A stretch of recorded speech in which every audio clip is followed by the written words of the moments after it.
Hi, this is Sis, and I'm here today with Chris Pitcairn, and we're going to be talking about his Kickstarter on Kickstart the Week. And so we'll just get straight into it. We're talking about his Kickstarter, A Storm of Stars. Looks very cool. I've already supported it. You'll see that when I share my screen later on. Um, so before Storm of Stars, you've illustrated things like Hell Courtesan, if I'm saying that Yep. correct.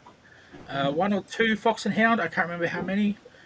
Oh, all of them. All of them. All of them. Oh, was it all of them? Oh, sorry. No, not no, not quite all of them. The first two issues were by another illustrator, and then I took over for the next four. Four. So I've Okay. done a few. Well, and there's a whole bunch of others, of course. We could sit here and list them all. But Mm. my question to you is, what lessons or skills did you pick up from these team ups, which I think a lot of them were with Nicole, Yeah, yeah, that yeah. you have brought to your own comic? That you brought to your own comic here. This one. Oh gosh. All of the skills. I mean, working like working with Nicole, and also like the other writers I've worked with. Like just reading a bunch of scripts teaches you how to write your own. And prior to Oh, this, I've not written anything really before. Um, so that was a big thing. Writing is hard. Writing is difficult. yes, as I'm Um, pointing out, actually. but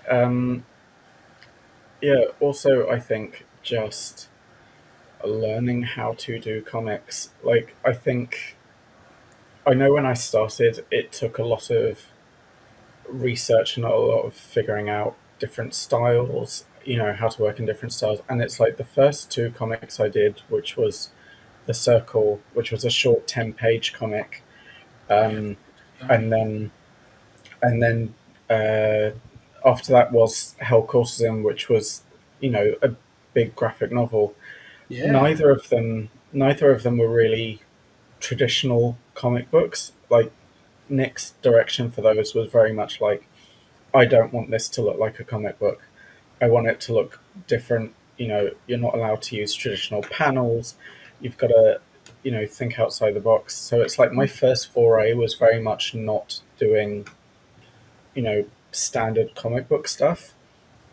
And so then when I jumped onto doing Fox and Hound, it was like, okay, now I've got to learn how to do comics the normal way, because, Fox and Hound is a very, typical superhero comic book. Yeah. Um, and I mean that's still a thing that happens. Like I've been learning as I've been working on Storm of Stars, like learning new color techniques.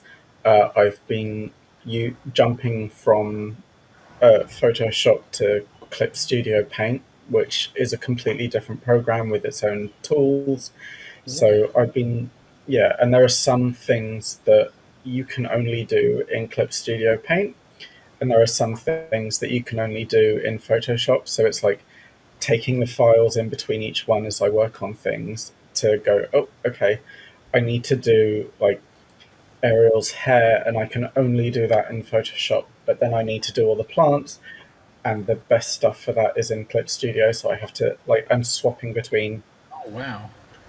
programs and just kind of all in like an effort to try and make the comic as good as it can be. Because I mean, I've done my own stuff before, but it's usually just like web comics that have kind of fizzled out because I just did them while I was in the mood and while I felt like it, and Nice. would kind of come back to them as and when the story interested me. But like I did a web comic called Sacred Geometry, um, and I think the last time I touched that would have been pre-COVID. Oh, wow. Um, That's a while like ago. yeah, I started doing it in like 2015 or 2016.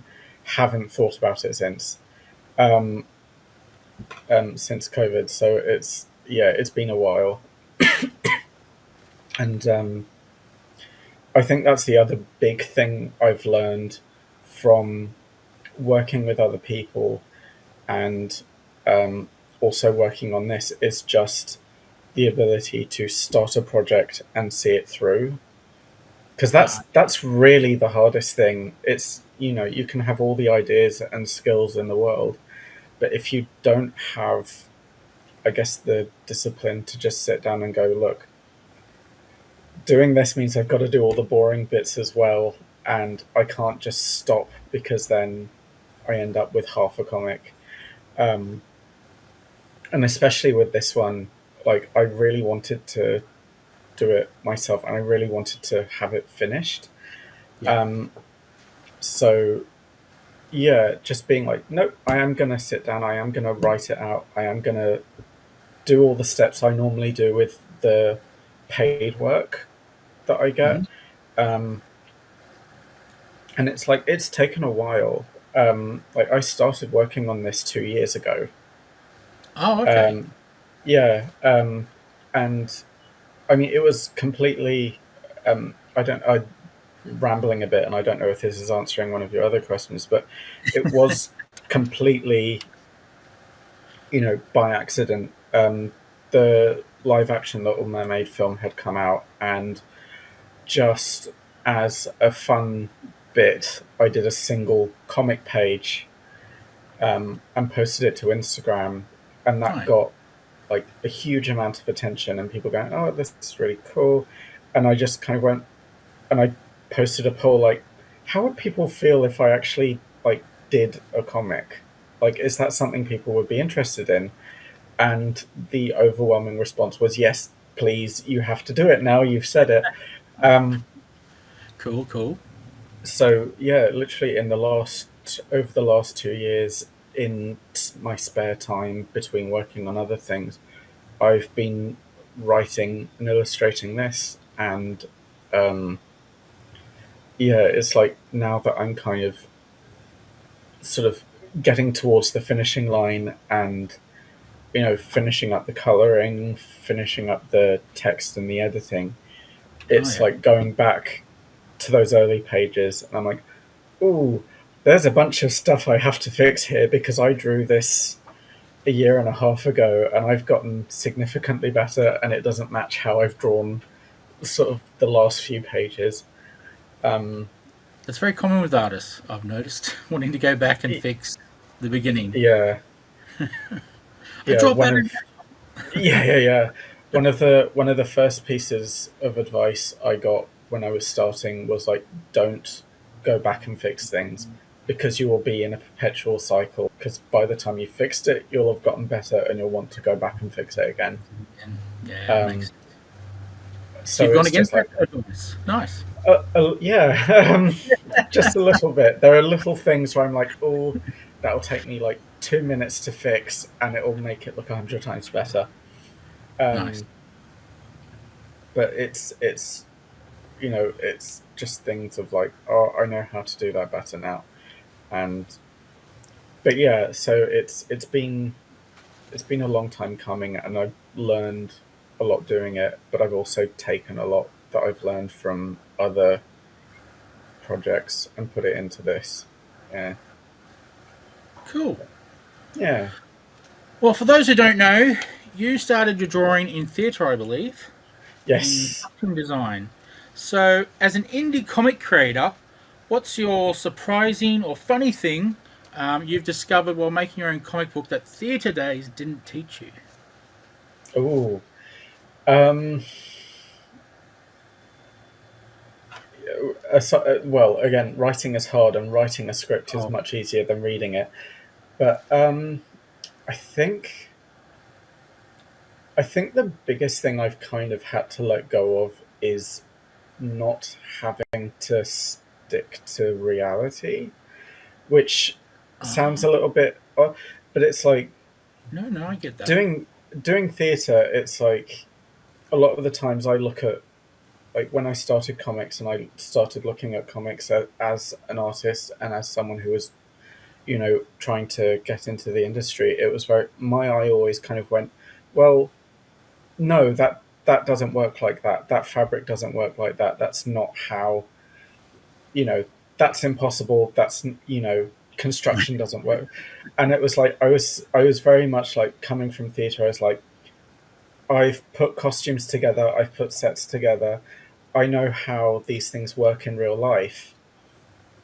And so I kind of go, yeah, that wouldn't work. You can't make that. Like you'd need half a dozen, you know, steel rods to get that thing to stay in place, or this person would have to be vacuum sealed into this and they wouldn't be able to walk. Um, you know, you couldn't have a costume this tight because they wouldn't be able to bend their knees. Um, and so just kind of like trying to let go of that a little bit. And especially with stuff where it is like fantasy. And I mean, I do a lot of like fantasy and horror and that kind of thing. Oh, cool. So, um, you, and just kind of going, okay, I don't have to be 100%. Like I did when I did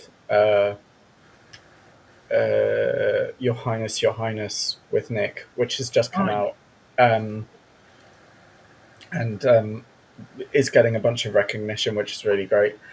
Um, the Some of the costumes in that, because we've got a character who is a queen and has an infinity wardrobe of a whole bunch of glamorous and fabulous outfits. There is some stuff in that where Nick was like, "No, push it further, like go insane, go nuts," and I was like, "I know this doesn't work in real life. I know this would take like so many, mechanics and construction things, and this person wouldn't be able to bend or sit or move. Um, but I've just kind of got to do it anyway because it's going to look really cool." yeah, look cool. Yeah. Um, and it's kind of like with A Storm of Stars, there's less of that because, obviously it's like a fan comic, and so some of the um, designs are kind of already set, but it's still playing around with that thing of, you know, I know that this wouldn't necessarily work or happen in real life, but it looks cool, so I can play around with that. I you know I like that you um, say in real life when you're referring to mermaids. That's awesome. yeah, it's like if They're I real. don't They're know, real. Speaking eighty of, percent, 80% of the ocean is still uncharted. We don't yeah. know for sure. Well, on that note, clearly you have a thing for mermaids.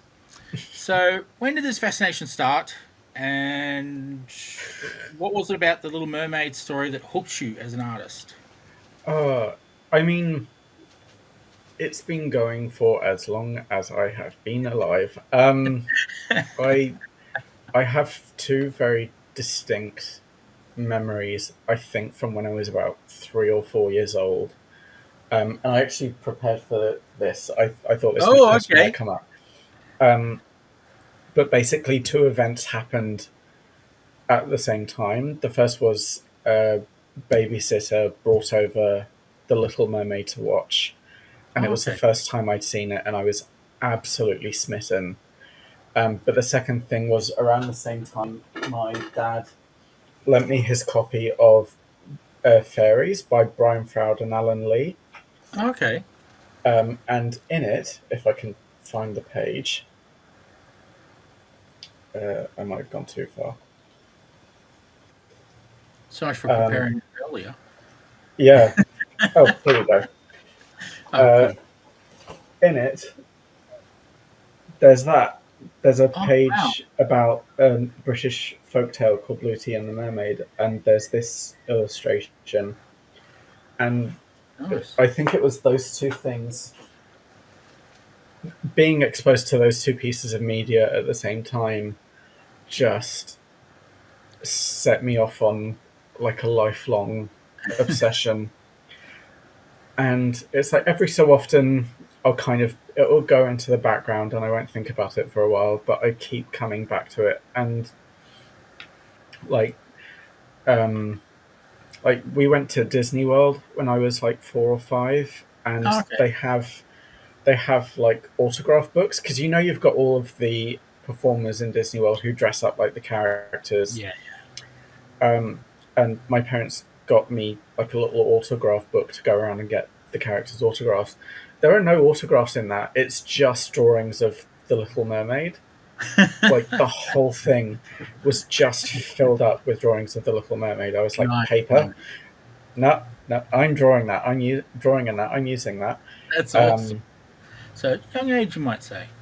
yeah, um, and it's like it's also things like every time I kind of start losing interest or whatever, there would be another thing that drew me back, like you know, like watching Peter Pan and seeing the mermaids in Neverland, or like I like my. I mean, fortunately, my parents were very much. They were very open, and they were like, the kid likes the Little Mermaid, cool. And so, like when I was about, I think 8 or 9, my dad was like, "Oh, there's this old film called Splash that you might really like." Oh yes, I remember that one. Splash Yes. with Tom Hanks and Daryl Hannah. And he showed me that, and I was like, "Oh, this is the coolest thing ever!" It's a movie about a mermaid, and it's real. Um, and um, like also like the Little Mermaid TV series, which influenced this comic book, um, and like then Pirates of the Caribbean had the fourth film, which is terrible, but it has mermaids in it, and so it's like little things kept pulling me back, and it's Yep. an interest that kind of has never left. Um, but I think as well the original story, both in terms of like the Disney adaptation, but the original Hans Christian Andersen story, I think often resonates a lot with like queer people, with LGBT people. Um, the the Disney film, all of the music was written by, I think it was Alan Menken, who was a gay man and Mhm. unfortunately passed away shortly after the film was released. Oh, But he wrote all of the music for that. He wrote Part of Your World, um, and uh, there's a lot of um, you know queer culture in it. Like famously, Ursula is based on the drag queen Divine. Like oh, okay. has an actual like real life inspiration there from LGBT culture. The original story was written by Hans Christian Andersen as a love letter to his straight best friend. Oh, Um, okay. I didn't yeah, know. yeah. So the writer Hans Christian Andersen was, you know, we know he was interested in both men and women. He had a lifelong, uh, unrequited romantic crush on his straight best friend. He's very, in the story, The Little Mermaid is very much his point of view, and um, like it is just about him wanting to be with someone that he can't be with. Because in the original story, um, for people who don't know, Ariel doesn't get the prince. The prince falls for someone else, and she get it's quite a sad ending. She Oh, doesn't I get didn't the know that. guy. Yeah, um, and at the end she turns into sea foam, and fades away into the ocean, and her soul kind of lifts up into the like. It's quite a sad ending. Wow. I'm kind of glad Disney changed it. Um, but yeah, Wow. so there's a lot of resonance there, and I think just the idea of feeling like you don't quite fit in with the people who are around you. You feel like you're a bit of an odd duck, and kind of wanting to be, or feeling like you belong to a different community and feeling like you belong somewhere else. Um, like I think that resonates with a lot of people. Yeah. Um, and I mean, I think around that time of the Disney Renaissance, where a lot of films started coming out, had that kind of um, tone, because it's like it's the same with like Beauty and the Beast. You know, Belle is a bit of an odd duck in her village for being very bookish and reading a lot. Um, there was very much a theme of those sort of early Disney Renaissance films of Okay. finding your people and finding your community, um, I've looked at it even that way. if they're yeah, even if they're a bit strange or a bit out there. Um, Yeah, that'd be and my yeah, and I stranger now. mean yeah, and I mean that's part of why I chose, because the comic itself is obviously based on the live action remake, but it's specifically based on an episode from the 1993 TV series called Wish Upon a Starfish. And it features a character called Gabriella, who I think is one of the more popular side characters. Yep. And um, I don't know if we want to go into it, but I have a lot of opinions as to why I think this character in particular ended up being so popular, even though she only appears once or twice Oh, in okay. in the series. Like she's very minor, but she has like one major episode where she features alongside Ariel. Um, and yeah, like she's a very much a beloved character, and it's one of my favorite episodes. And so I was like, I really want to do that. I really want to do that and bring it into like the live action universe. Oh, that's really cool. That Yeah. that wipes out the next question I had. Um, well, let's talk about the comic. Describe the tone and a genre Mm. of the comic, and more of is it more of a adventurous odyssey, a whimsical fairy tale, or something else entirely? It's yeah. I mean, it's very child friendly because it's like all ages friendly. It's pretty whimsical. I like a bit of whimsy. And it is a fantasy, but it is an adventure as well. I kind of say it's on the level of like you know, well, like Peter Pan or you know the Little Mermaid film, where there is a bit of an adventure, Yeah. um, but it's like, and there is some, not so much action in that there's violence or fighting, but like stuff happens, and um, you know, the Little Mermaid has to get herself out of trouble. But Okay. it's like tonally, it's like I didn't want it to be like, it's not dark, it's not gritty, it's fairly light. Um, um, I actually, funnily enough, ended up uh, when I was in the process of writing, I think 2/3 of the way through doing all of the inks. Like I'd had everything planned out. I'd done all of my thumbnails. I'd done all the pencils. Um, I was 2/3 of the way doing the inks, and I kind of stopped and went, I need to cut half of this. Oh, Like, wow. um, because I was doing it, and I was like, this is actually getting darker than it needs to be. Yeah. Um, but also, it's just like there were just some awkward implications. Uh, like things just weren't sitting right. It didn't have the tone that I wanted it to have. Like I wanted it to feel quite magical. And there are a couple of scenes towards the end of the book. One of which I have already like finished, and I'm so happy with how it came out.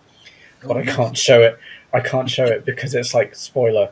Um, but I just wanted to have more of a magical tone to it, and more of like a high fantasy tone.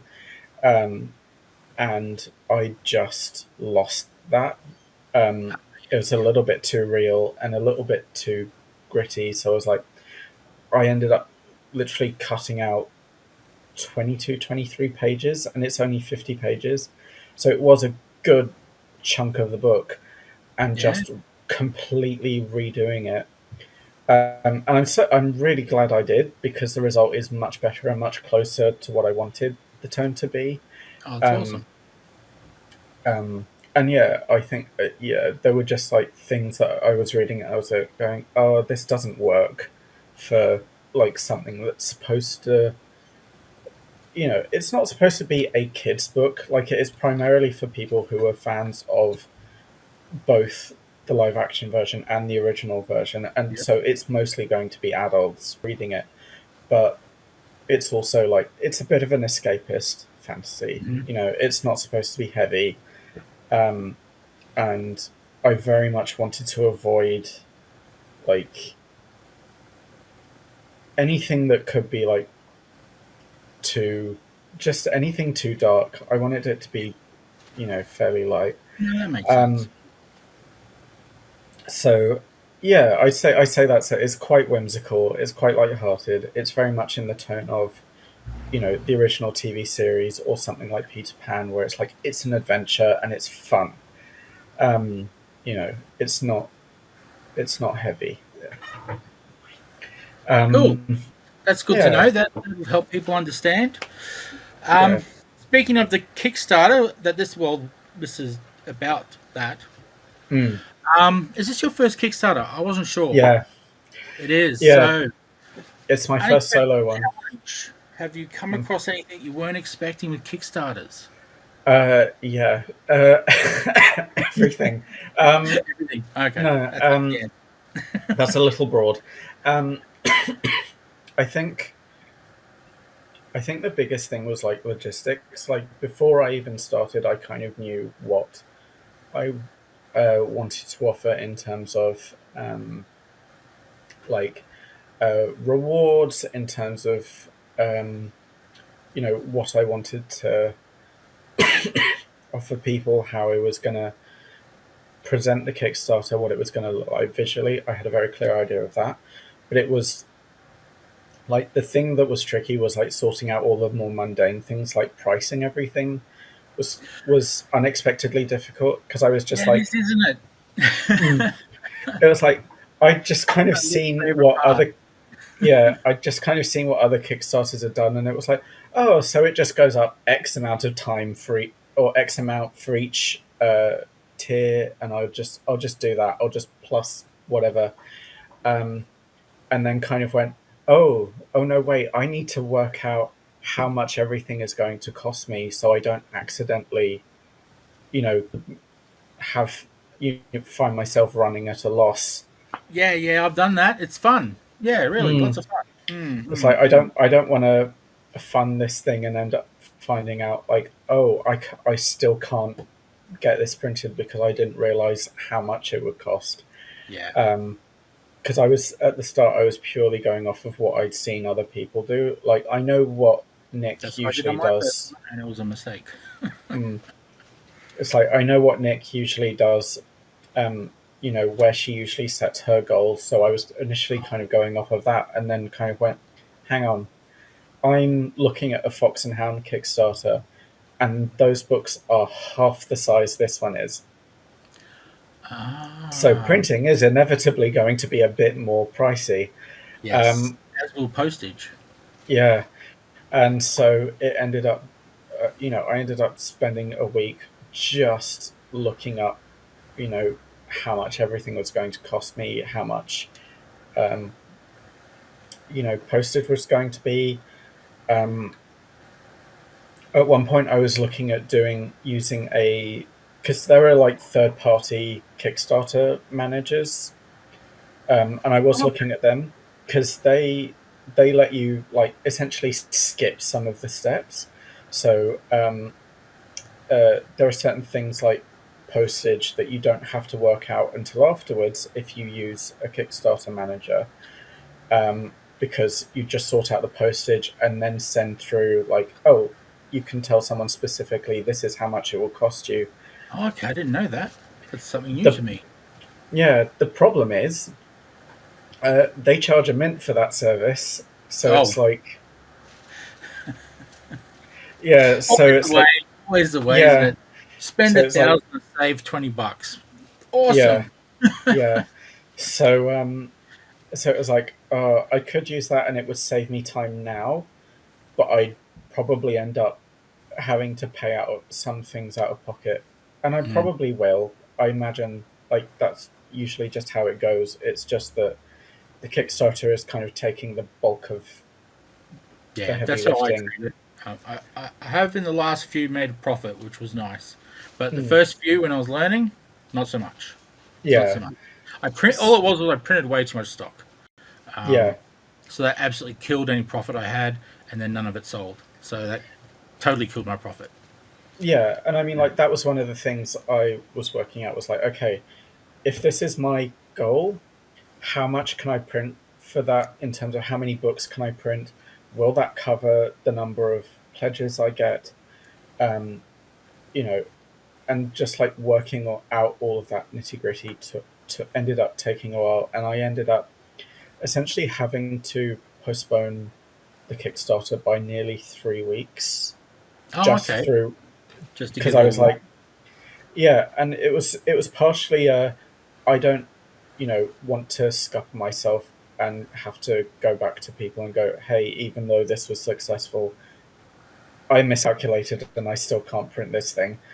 Um, but I also don't want to go to print stuff off and be like, actually, I could have asked less for this, and I've like people have forked out a huge amount of money for something they didn't have to. Um, so it was like finding that balance of Yeah, what won't burn me too much, but also what won't burn the people who are getting the comic. Um, makes sense. uh, Shipping is the worst because I mean Well, you ships it in chunks, and it's just like unless you actually go through there and do every single country, you're not going to get it exactly right. yeah, and it's like I the way I did it, I ended up. Um, I mean, I'm fortunate because I have the following on Instagram, because I've been posting about this comic for quite a while on Instagram. Yeah. I already had, you know, a good idea of where my audience was.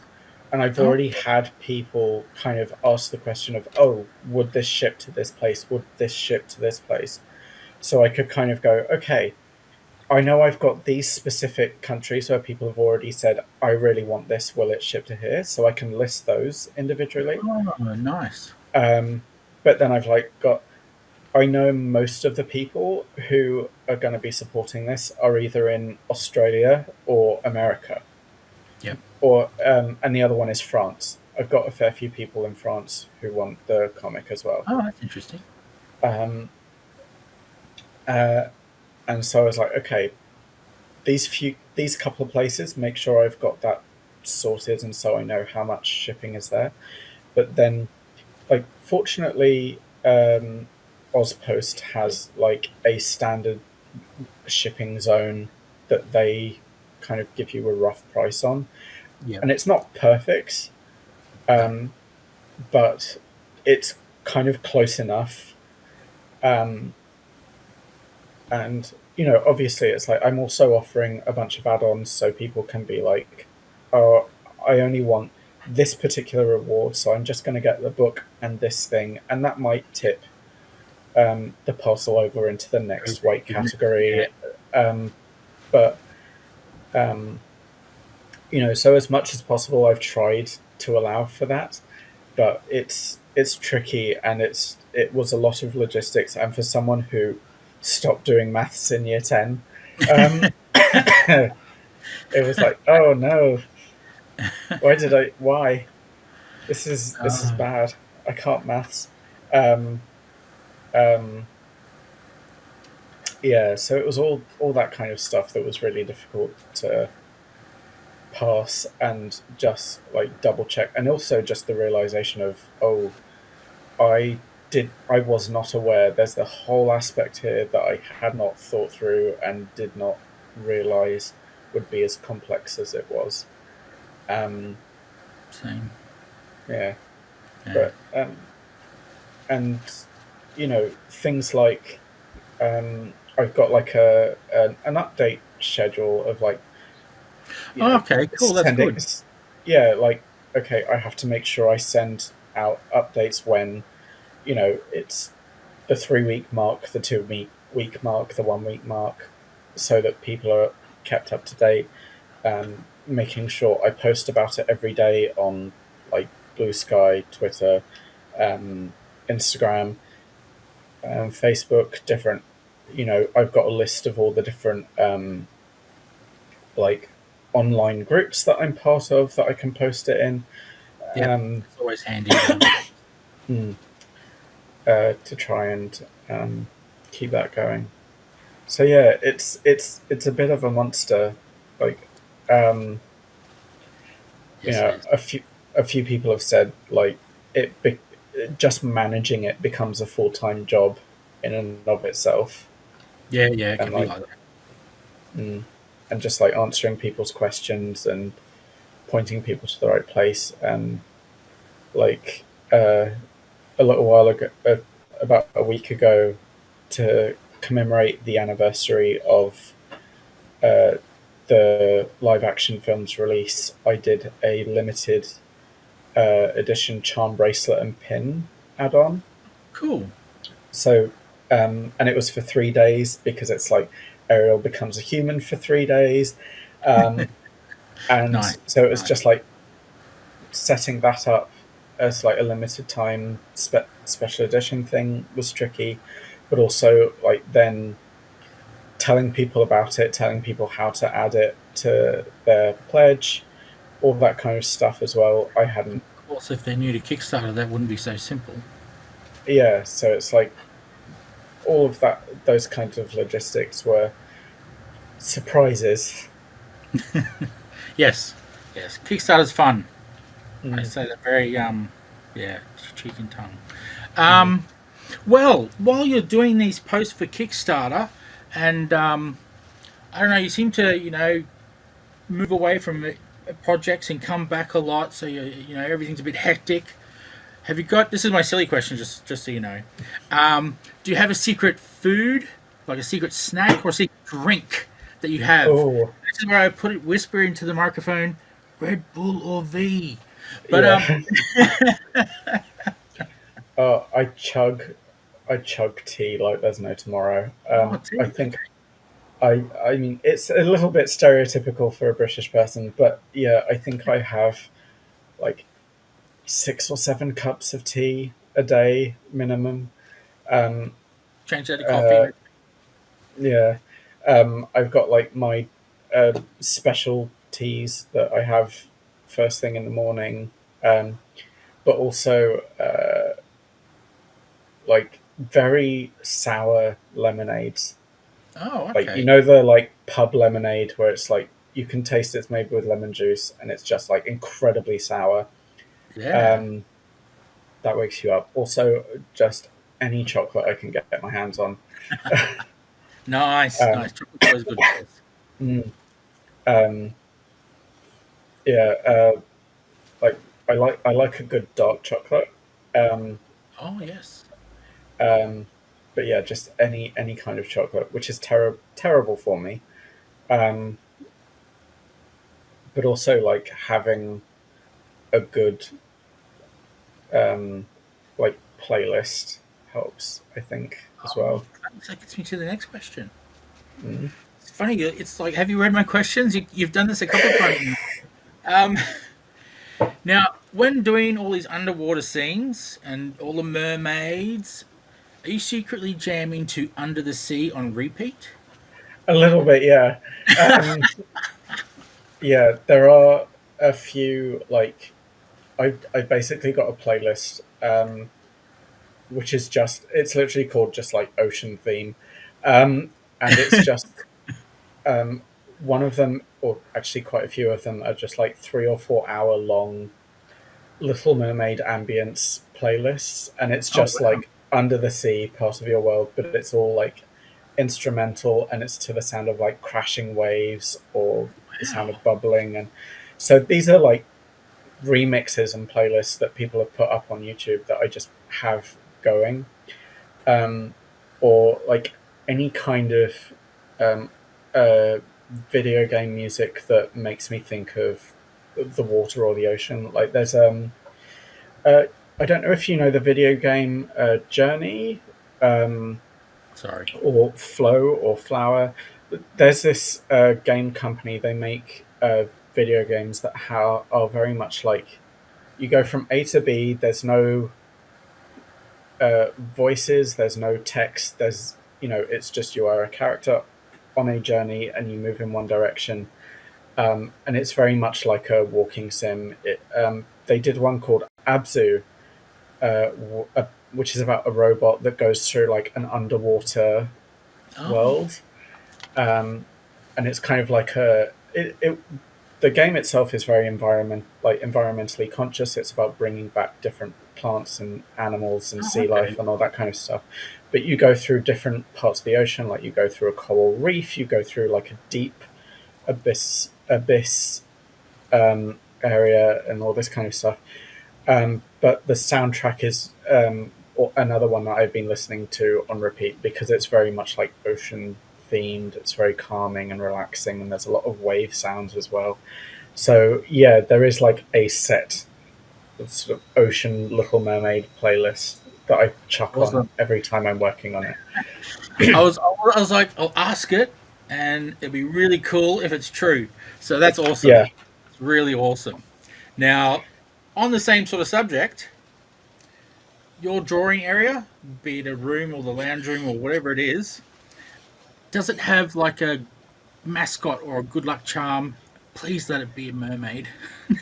you can't see it, and I can't move the camera. Yeah, that's Well, fine. I mean, I might be able to move the camera. Right next to me is a big shelf, and it is just mermaid figurines. So it's not just one Uh, mascot; it's a table of mascots. I love yeah, it. I mean, I'll That's see if I awesome. can move the camera, but I don't want to accidentally. Uh, Oh wow! like, it's ignore the dead plant, but yeah, there's a Yeah, lot. we all have dead plants in our life. Um, that's awesome.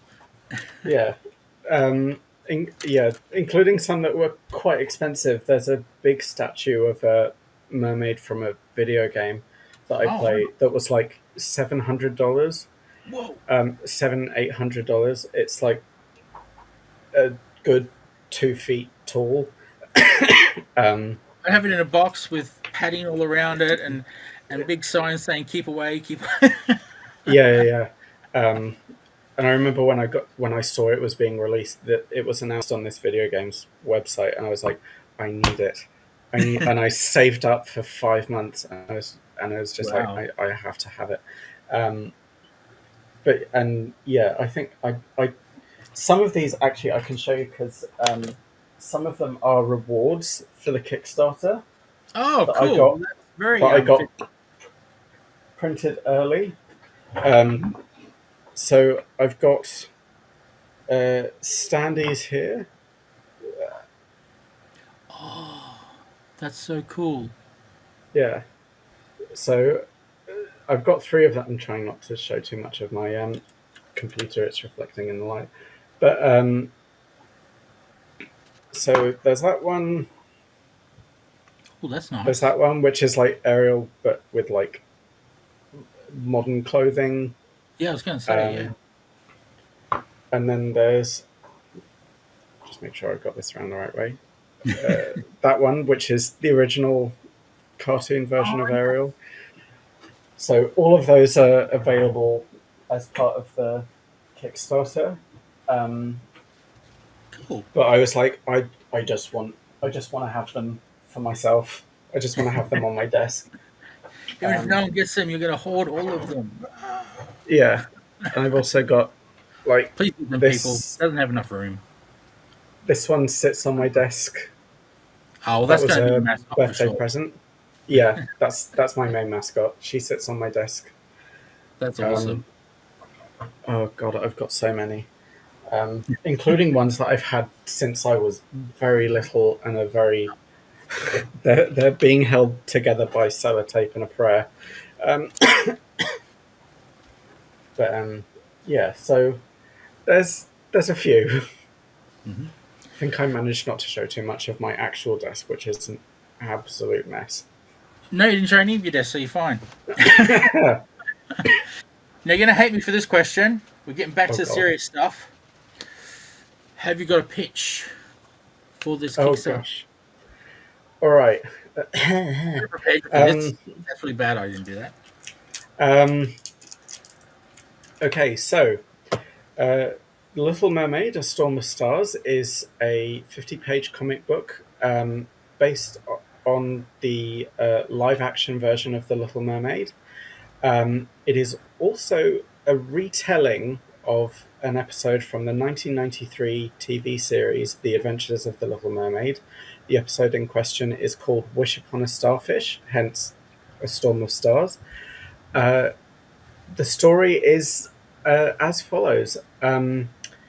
Set prior to Ariel's adventures, where she gives up her voice to gain her legs, she finds a mysterious treasure underneath the sea, and in doing so meets a new friend, and uh, the two of them embark on this adventure to find more treasures, but Oh, an cool. encroaching sea storm threatens to turn the adventure upside down, take it in a little dangerous direction. Ooh. But this sea storm also uncovers a long hidden secret underneath the ocean. Um, and yeah, a little bit of magic, a little bit of fantasy, um, and a lot of fish tales and mermaids and all that jazz. Nice. That's what Um, we want. yeah, um, and yeah, like I was saying, it features obviously Ariel is the main character, but also Gabriella, a very popular character from the TV series, is also sort of a co-protagonist. She's a big favorite, and I really wanted to bring her in. And yeah, I just hope people enjoy it. Awesome. Awesome. And yes, go support the Kickstarter. Now,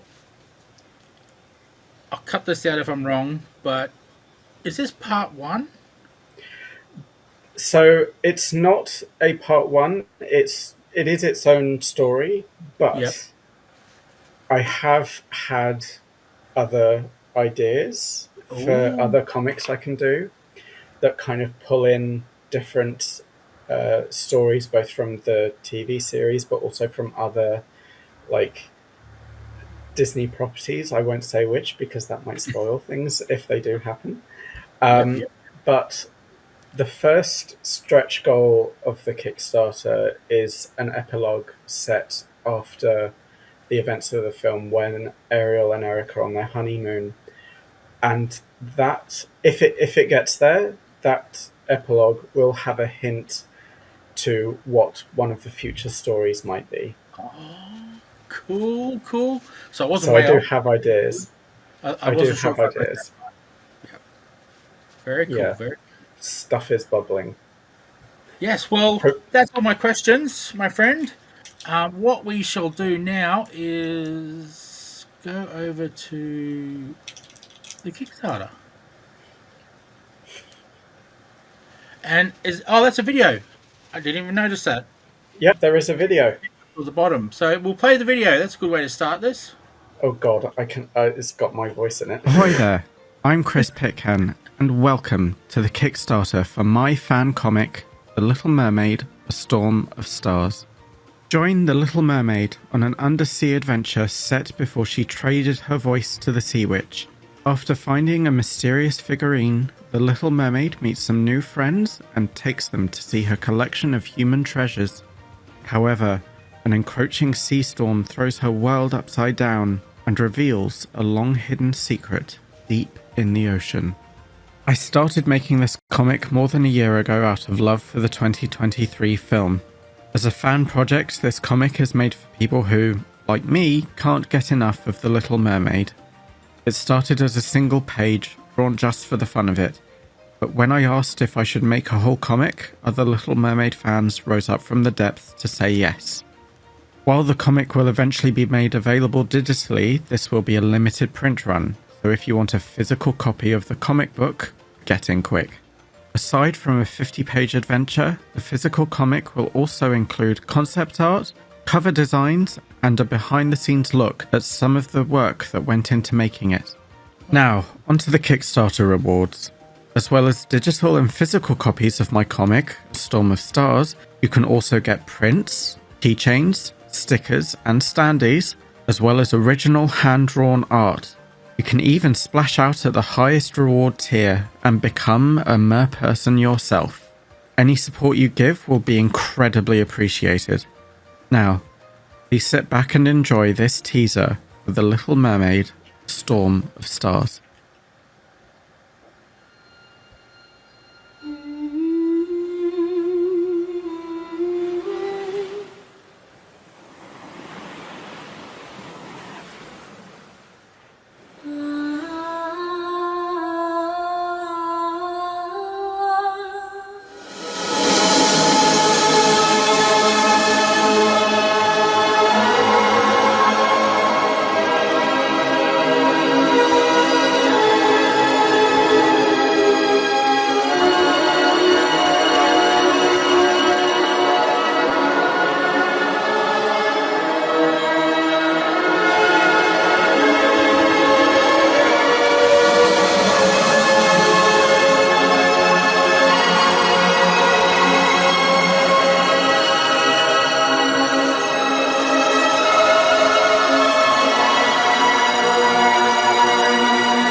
Very nice.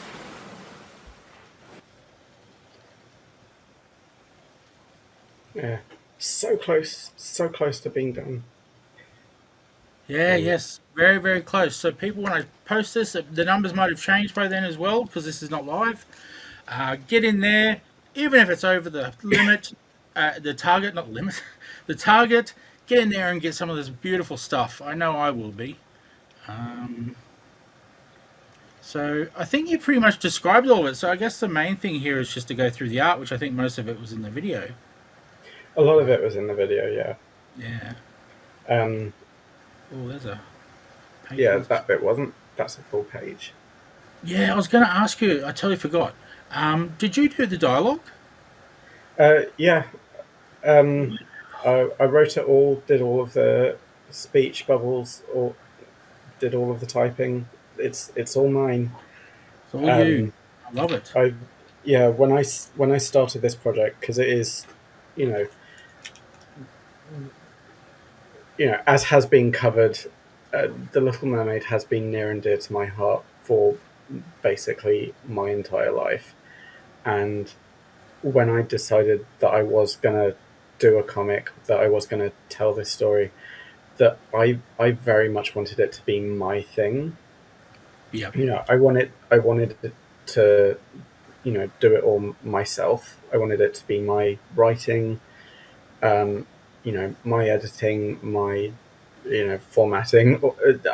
Unfortunately, it also means I have to do all the boring bits as well. But I very much wanted to have as much ownership as possible, and I didn't want to hand the writing over to someone else, Mm-hmm. just because, um,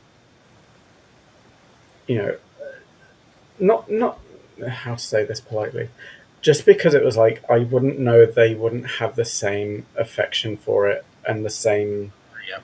I guess, like attachment to it that I do. Mm-hmm. And I actually got a comment from someone the other day of like, this is what happens, when people who really care about this story, make stuff, Yeah. um, and that, who know the bits that people feel are important, the what to include and Yep. what can be left out. Um, and it's also like little things. So, I know one of the things people were I've gotten a lot of good feedback, and it's a small detail, was Mhm. just giving Ariel her side part back. Um, which again, this is like tiny details, but in the live action film, Ariel's hair is just pushed back. She doesn't have a part. Oh, Um, okay. and I've drawn her with a side part with that swoop that comes over her head, and that's like a visually quite distinct part of her character that I know that people have said, "Oh, I'm so glad you've drawn her like this." Oh, that's Um, awesome. so it's like little things, and like people going, "Oh, I'm really glad you've included this character. I really like how you presented this character."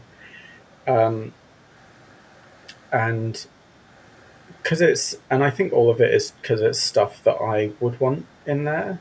Yeah, exactly. Um, it's and it's that thing of, you know, the Little Mermaid fans. We're kind of a niche, like the really diehard fans are kind of a niche community, but we are all kind of a very similar mind. Yeah, Um, and you know, certain things kind of stand out that resonate in a big way with, um, I guess, the fan community. that's really cool. Um, You captured that. yeah. Um, but yeah, I mean, I made the story that I would want to read if it was an official thing, and I guess I hope people enjoy it as much as I've enjoyed making it. I'm sure they will. I know I will. I hope so. Yeah. So that's the end of my little interview here with Chris Pitcairn. Storm of Stars, a Little Mermaid story. That's not how it's actually written. I just said it just so I'll put that out there. I'm not, that's not how it's written. Um, so yes, there is a short link down the bottom of the screen for those who don't want to type in the 172339. Anyway, Yeah. joke we had beforehand. Um, so you got KS for Kickstarter, comics.work/A Storm of Stars. Just write it however you want, like the Storm of Stars doesn't have to be capitals. Um, and that'll get you to the Kickstarter, and that's where you can get some awesome stuff. A really cool comic. So I'm really looking forward to, it finishing so I can get my comic. So yeah, I'm a bit funny like that. Yeah. Thank you very much, Chris, and Thank good luck you. with the rest of the campaign. Oh, thank you very much. Fingers crossed.